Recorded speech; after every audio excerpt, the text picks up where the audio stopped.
Ռուս զինվորականները հրթիռային հարված են հասցրել Խարկովի մարզի Պեչենեգի բնակավայրին, ինչի հետևանքով կան զոհեր և տուժածներ։ Նախնական տեղեկություններով հարձակման հետևանքով զոհվել է 10 մարդ, ևս 8 մարդ ստացել է վիրավորում։ Այժմ նրանց ցուցաբերվում է անհրաժեշտ բոլոր բժշկական օգնությունները։ Բացի այդ, ռուսական հարվածի հետևանքով վնասվել է 10 առանձնատուն, սրճարան, փոստատուն, խանութ և առնվազն 7 ավտոմեքենա։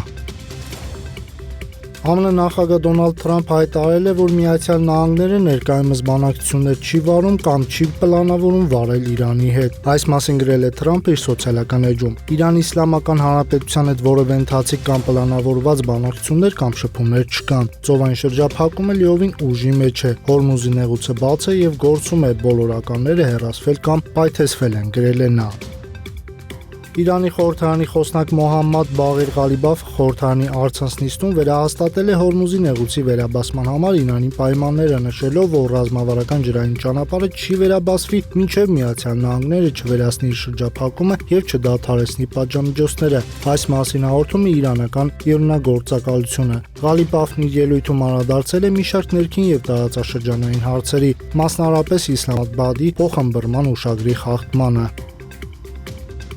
Թուրքիայում հարձակում է տեղի ունեցել խորհրդարանի падգամավորի վրա։ Դեպքը տեղի ունեցել 2026 թվականի օգոստոսի 18-ին Թուրքիայի Գազիանթեփ քաղաքում։ Մելիհ Մերիչը Yeni Party Գազիանթեփի падգամավոր քաղաքացիների եւ առևտրականների հետ հանդիպման ժամանակ դանակով հարձակման է ենթարկվել։ Մերիչը ստացել է ծանր վնասվածքներ եւ տեղափոխվել է Գազիանթեփի քաղաքային հիվանդանոց։ Նա վիրահատվել է եւ վիրահատությունը հաջող է անցել։ Թուրքիայի առողջապահության նախարարության փոխանցմամբ նրա ընդհանուր վիճակը լավ է, սակայն վիրահատությունից հետո նա գտնվում էր ինտենսիվ թերապիայի բաժանմունքում։ Ավելի ուշ Գազիանթեփի նահանգապետ Քեմալ Չեբերը հայտնել է, որ կյանքին վտանգ չի սպառնում։ Հարձակման մեջ ըստ թուրքական իշխանությունների եւ լրատվամիջոցների կասկածվում է Սեյիդ Ահմեդ Քելեշը, Օղուզելիի նախկին շրջանային նախագահը։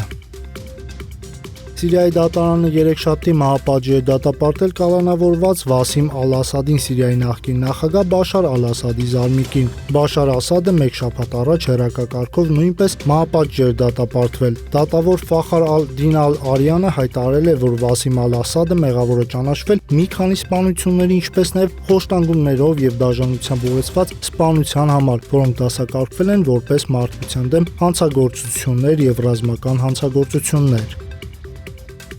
Իսրայելը հարվածներ է հասցրել Սիրիայի Իդլիբ նահանգում գտնվող ավիաբազային, հաղորդել են սիրիական լրատվամիջոցները։ Իսրայելի կառավարությունը փաստացի հաստատել է հարձակումը, որը կոշտ քննադատության է արժանացել ինչպես Թուրքիայի, այնպես էլ տարածաշրջանում ԱՄՆ հատուկ բնագնացի կողմից։ Վերջինս հարվածներն անվանել է անհարկի էսկալացիա։ Սիրիայի պետական հեռուստաալիքը վկայակոչելով ռազմական աղբյուրի հայտնել է, որ Իսրայելը 8 ավիահարված է հասցրել Իդլիբ նահանգի հարավ-արևելքում գտնվող Աբու Ադ-Դուհուր ավիաբազայի թռիչքուղուն եւ պահեստային տարածքներին։ Reuters-ի փոխանցմամբ մեկ այլ ռազմական աղբյուր եւ տեղի բնակիչ հայտնել են, որ զոհեր չկան։